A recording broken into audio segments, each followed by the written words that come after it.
here for some week 7 kicker takes with Denny. How's it going, Denny?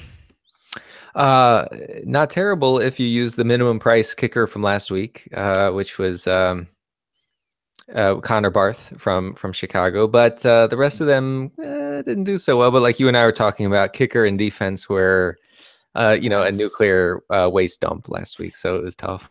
Yeah, I mean, I guess if you wanted to pay up, like 5,200 for Vinatieri, Yeah, like that worked out kind of. yeah. But yeah, overall it was a really rough week in terms of kicker and defense. That it was just a weird week.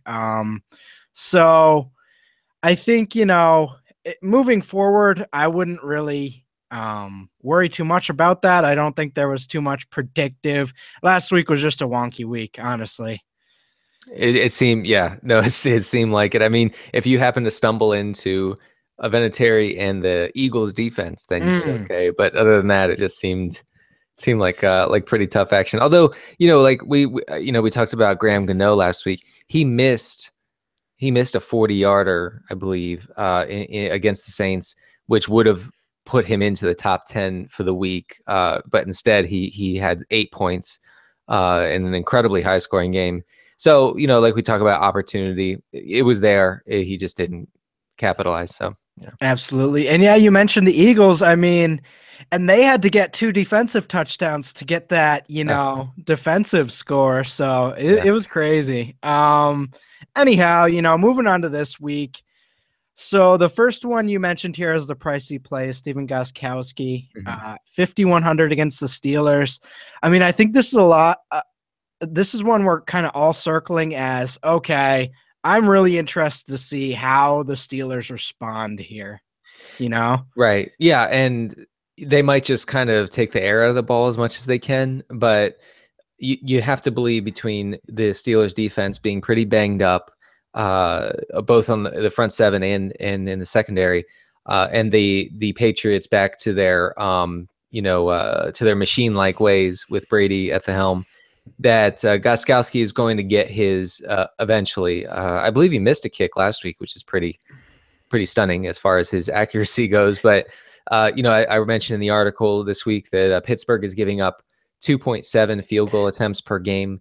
That's more than any other team besides the Colts or the Giants. So that's something that has really pointed us in the right direction over the last 2 weeks. As like we've talked about, as we have more data with which to work. It makes this job a little bit easier. So I see Vegas sees the Patriots scoring a lot of points. I believe it's 26.25 Mm. point total, which is crazy high for the road, right? For a road team. So Gostowski's price has dipped a little bit. That's why I'm in on him a little bit. Yeah, I like it. And you look at the Steelers defense, it makes sense that they'd give up a lot of field goals because that secondary isn't very good, giving up chunk plays, and then the run D and that those linebackers are always terrifying. So Yeah. I think that makes sense. And yeah, so I'm cool with Goskowski. I'm cool with paying up this week. Yeah. I think generally speaking, it's a pretty safe play in cash games. Yeah, and as far as getting over to mid price plays, I mentioned two in the article this week. One is Cairo Santos for Kansas City, and the other is Dan Carpenter for Buffalo. Now, Santos's price kind of puts me off of him a little bit, 4,800, and this is for a kicker who, over the course of the 2016 season, I don't believe he's in the top 20 as far as points go. So his price, I think, is based on last year's production, which was tremendous, especially through streaks that he had in 2015.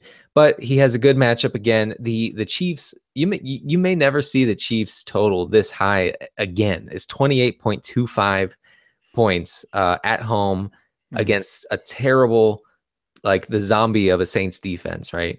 We're getting into the Halloween spirit here on the show. And the Saints have seen kickers score 8, 11, 9, 11, and 7 fantasy points against them. Not enormous numbers, but pretty steady. They're giving up 2.2 field goal attempts per game, which is not it's not hateful. It's kind of in the middle of the pack. But this is trusting. If you trust that the Chiefs are going to score a lot, I believe that that Santos will get opportunity against the Saints. So I like Cairo Santos much more than I like Jeremy Maclin right now.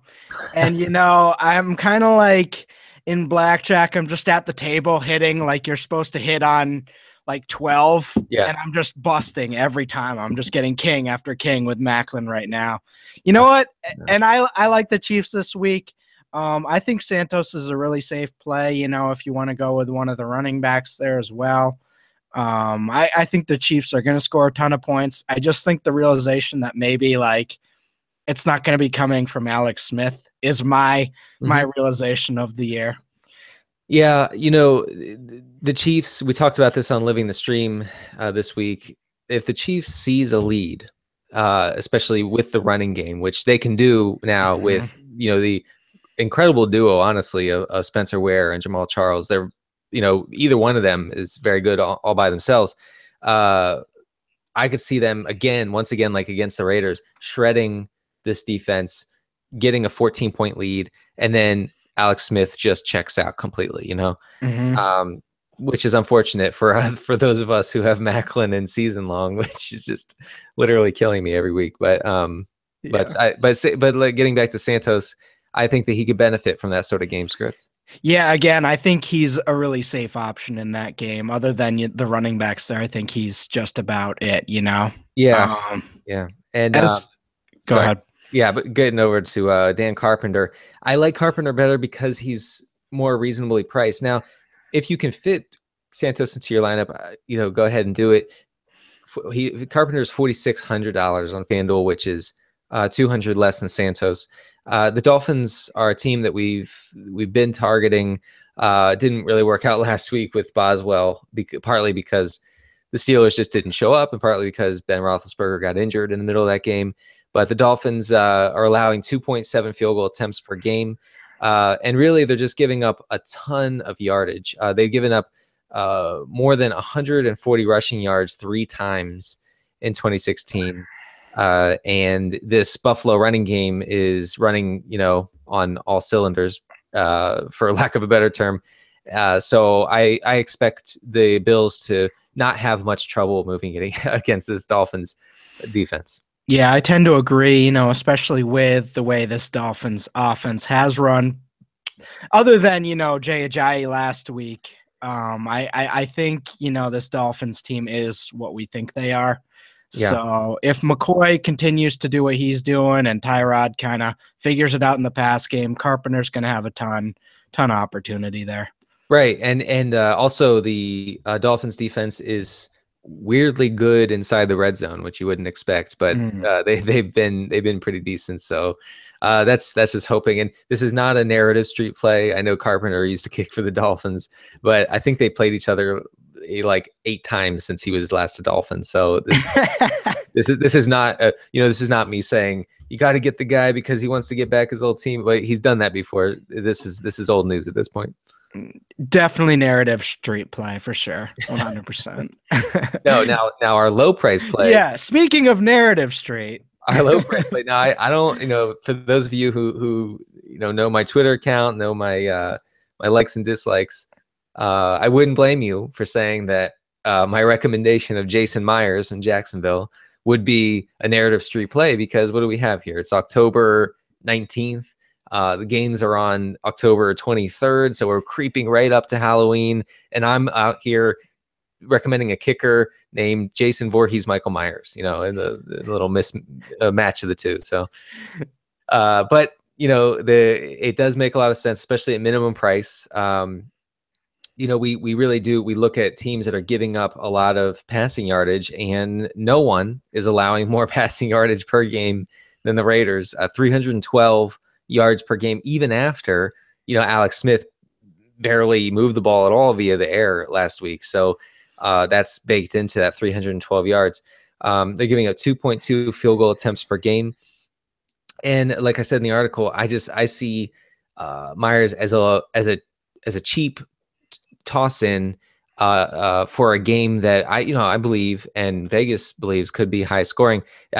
Quick note on Myers. He had he averaged 4.2 field goal tries in 2015 Jacksonville wins. Now, there weren't many 2015 Jacksonville wins. I understand that. But if you think that the Jaguars can win this game and they are 1 point home favorites against an Oakland team that I would say is not good, but I don't want to rile up Raider Nation. So I will say that they might not be great. And so if you think the Jaguars can win, I think Myers is in for 2 or 3, hopefully more field goal attempts this week. That is certainly one nation you don't want to rile up, but I think even the diehardest of Raiders fans can admit that they have just been awful on defense this year. Just terrible, yeah. Just bad. I think I guess I hadn't looked at the kickers, but I was looking at more, the skill position players, and this is certainly a game I'm targeting for the Jags. Obviously struggled this year, but yeah, I certainly think this is a good shot at a win here, and if you're looking at the Jags offensive players, I think you should probably be looking at Myers here then as well. Yeah, if he was more than the minimum, I wouldn't be too interested, but he is the one minimum price player that jumped out to me who I believe has not only somewhat of a ceiling, but I believe that he has a pretty solid floor considering the factors that we discussed. Absolutely. And the best way to watch this game, if you're going to watch the Jaguars Raiders game, is to wear your Jason Voorhees goalie mask and watch it. That's how I watch it every week. So it works out. Well, I just assume that you just put that on as soon as you get off camera. I do. Yeah, the powers that be at Daily Fantasy Cafes that I could not wear the Jason mask on camera. All right. Is there anything else you want to throw in there before we head out for the week? No, I do want to point out that streaming kickers in redraft is working out well for those who are doing it, because you have Gostowski, who is, I think, 19th in kicker points right now. You have Steven Hauschka, who is non-existent for the most part, except for 2 big games this year. So, that strategy of just finding kicker matchups is working so far.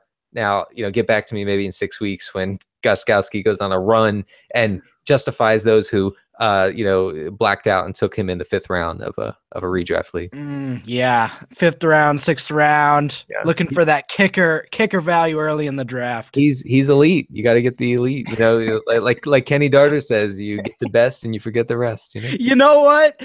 Oh, Kenny Darter, man, killing the Scott Fishbowl right now. He's like in the top 20. I saw him. I was laughing. His team is frightening. I mean, look at any team in the Scott Fishbowl, any team that's in the top 10, 20 just have ridiculous teams. Okay, I get it.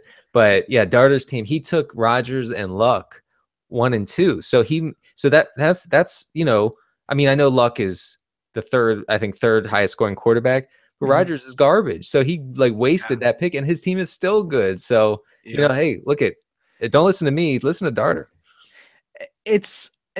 It's an unreal level that you've gotten to, where a parody of yours is like his own entity and not even necessarily connected to you anymore. And people his own thing. People think I control that account. I'm not living a double life. I don't have time for that. You think I have time for that? I'm married. I have kids, job. I don't have time to be a whole separate person. No, this is someone different. I know the person's name. We talk sometimes. We don't strategize. We just chat. But he's very funny, and I appreciate what he does. Absolutely. So, if you want to check out any of his Twitter shenanigans, check him out at cdcarter13. As always, thanks for tuning in. If you like what we're doing, check out the YouTube channel and give us a like and subscribe. If you want to read his article, head over to dailyfantasycafe.com and check it out there. As always, thanks for tuning in, and we will see you guys next week.